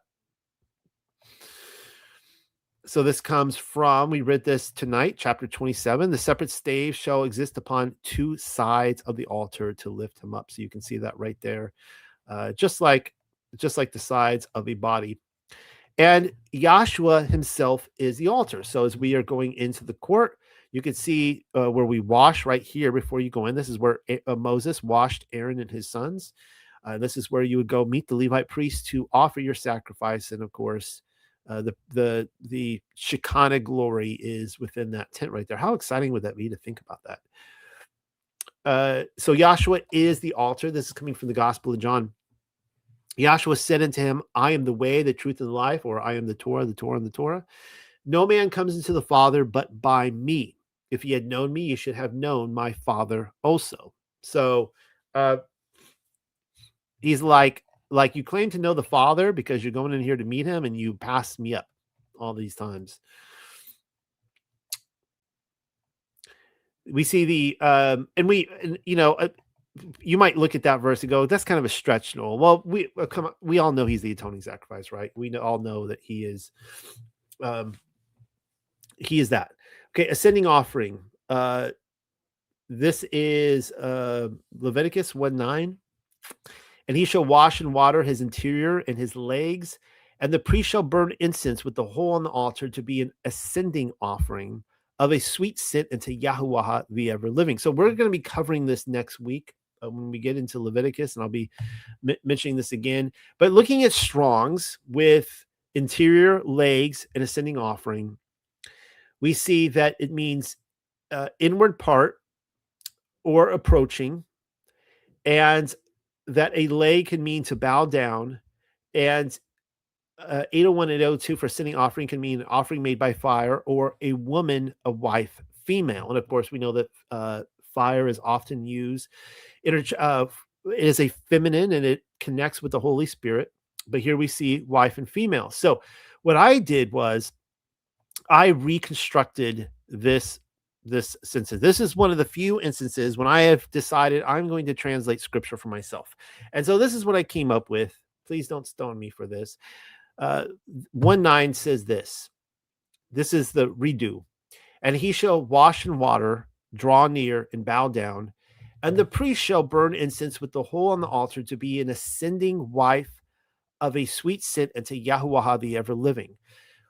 So this is what I have said time and again when people are like, oh, the temple's done away with. We don't have to, keep the Torah anymore. It's like, well, what about what Paul says in Romans 12 right here, to present your bodies as a living sacrifice, right? So I thought we were a temple. You're telling me the temple doesn't exist anymore, yet You have a temple.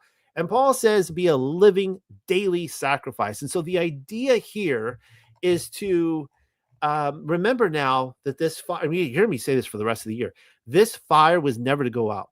Like, you do not let this fire get quenched. Your job as a priest, a Levitical priest, is to keep this fire going. The Holy Spirit lit this fire. So that it's your job. You can't force the Holy Spirit to come down in you, but when the Holy Spirit enters you into your temple, it is your job to make sure that fire doesn't go out. And if that fire goes out, it's nobody's fault but your own, right?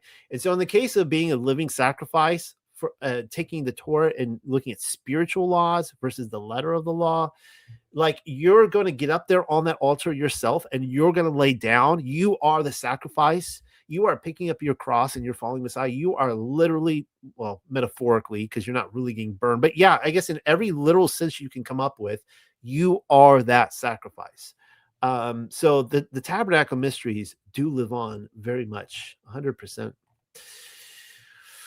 2 Corinthians chapter 2 says, for we are to Elohim the fragrance of Mashiach among those who are being saved and among those who are perishing. So you have that right there, the fragrance in the tabernacle, that is us. So if it's the idea that he's smelling these sweet smells, right? And they're pleasing to him. And that's what we are supposed to be. It's a reminder that we should be that fragrance. Ephesians 5, therefore be imitators of Elohim as dear children and walk in love as Mashiach also has loved us and given himself for us, an offering and a sacrifice to Elohim for a sweet smelling aroma. So as a living sacrifice, you are to be that. We see in the Gospel of Mark chapter 9, for everyone will be salted with fire, and every sacrifice will be seasoned with salt. Salt is good, but if the salt loses its flavor, how will you season it? 1 Corinthians chapter 3, if anyone's work which he has built on it endures, he will receive a reward. If anyone's work is burned, he will suffer loss, but he himself will be saved, yet so as through fire. Of course, everyone has to go through this fire, right? Now, this fire could be a literal fire in the spiritual realm, which it very well may be, but I've already shown you examples of the Holy Spirit fire. This could be the fire as it's pertaining to the word of God. That could be judging our works, and through the fire of the Holy Spirit, many of our works will fail, right? They will get burned up, consumed, because he says right here, do you not know that you are the temple of Elohim and that the Spirit of Elohim dwells in you? 1 Peter 2:5, ye also as living stones are being built up a spiritual house, a holy priesthood, to offer up spiritual sacrifices acceptable to Elohim through Yahshua in Messiah. The next time you go to the grocery store, the next time you go fill up on gas, the next time you're going to your job, think about yourself as you are a priest. You are a holy priesthood, and conduct yourself in that way, and see if you haven't already. If you have, awesome. But if you haven't, think about how much that changes your just day to day, how you talk to people, and everything, just your typical actions. All right. I'm going to skip this just for lack of time, the brazen altar and the Ruach HaKodesh, because I have talked about her so many times. So there's somebody out here following this for the first time, and you're like, wait, what? You just call the Holy Spirit a her? Like, what? There's always a first time, but I've talked about it so much. We see that just showbread. So you go in, you make the sacrifice, you get cleansed, right? This is, of course, I don't even have time to go through baptisms tonight. You enter in, there's a table of showbread right there. So we saw that you shall fashion a table of shatayim wood. It's made of gold, and you will gift upon the table the bread of the faces before me continually. That's Exodus 25. Read that tonight. We read this in Leviticus. I'm not going to read that in Leviticus. It's the same thing again. Well, it says this in John 6. The bread is there to remind us. Of course, there were, represent the 12 tribes.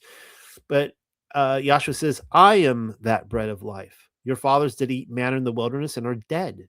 This is the bread which cometh down from heaven, that a man may eat thereof and not die. I am the living bread which came down from heaven. If any man eat of this bread, he shall live forever. Now, he could be talking about the manna here, and maybe I just have a wonky translation.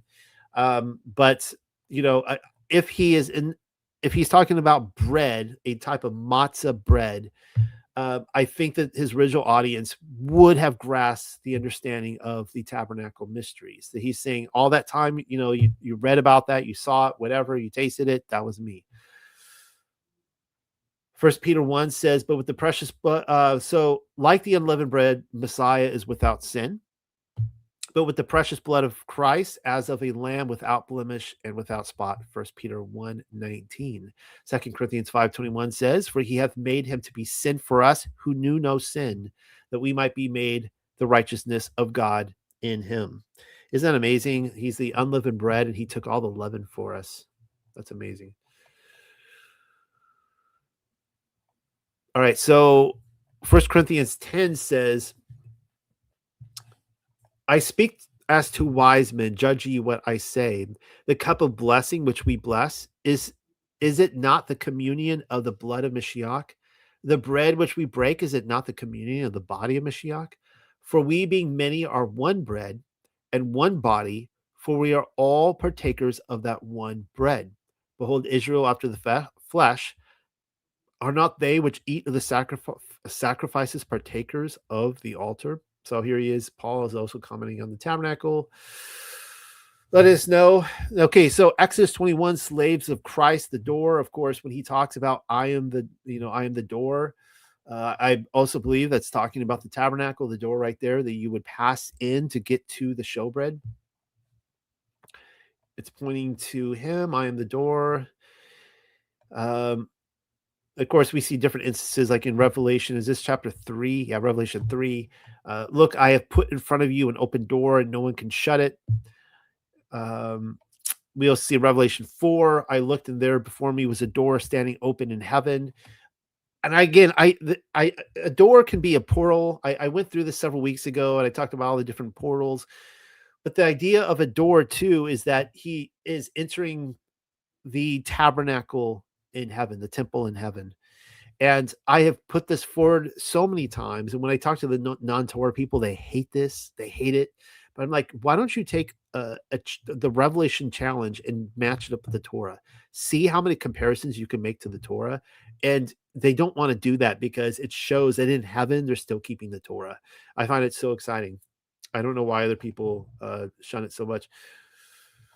All right, I've read through Peter. He talks about we're living stones so much. Don't have time to go through this.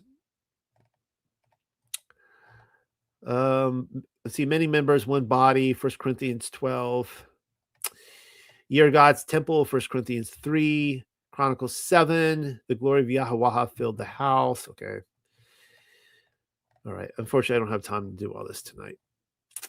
Here's some Torah parallels with Revelation. The altar of sacrifice in Revelation 6:9. The sea of glass in Revelation 4:6. Compare that with Exodus 24:10. The under his feet was something like a pavement made of lapis lazuli, as bright blue as the sky. Revelation 1:12. Let's see. Oh yeah, the 7 golden lampstands. Compare that with the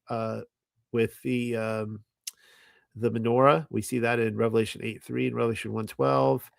There's hidden man in Revelation 2:17, and of course the Ark of the Covenant in Revelation 11:19. All right. I think that's where I'm going to end it tonight. As you can see, like I told you starting out, there's no way I can cover all of how the tabernacle fits. I mean, I just barely grazed the surface. You could probably do hours of studies, like video studies on all the different aspects in the tabernacle, and shows how it points to Messiah and to us being also the body. I find this really exciting. Truly one of the mysteries of heaven. And I'll probably spend the rest of my life trying to understand the depths of this even more. So that's going to be it for today. I hope everyone enjoyed that. I hope everyone was blessed by that. Everyone go in shalom this week as you go back to, of course, you first have your Sabbath day of rest. Be sure to spend some time with Yah, read some scripture. I hope everyone was blessed as you go back out to your work weeks. And, you know, the challenge this week is to remind yourself that you are called to be a priest of the Most High. We are called to be fellow, uh, to reign with him, to be little creators, and to represent him as we go out into the world. As a reminder that, you know, we continue here at the Unexpected Cosmology based on your kind donations as you feel led. We, of course, covered that tonight with the Tabernacle. And yeah, we just really need your support to continue on. If anyone out there, if you are not a member of the Tuck Book Club, man, give it a try. Just, you know, just sign up for it and see if you like it. Just, I challenge you, you know, 5, 10, 15 bucks or something like that. You could always upgrade later if you want more, but give it a try. And you know, it's a great way to feel connected with the community. And, you know, you will get that money back every single month. We just gave out the coupons 3 days ago, or 3 or 4 days ago. I'm not really sure. Rebecca sent them out. All right, guys. Good night.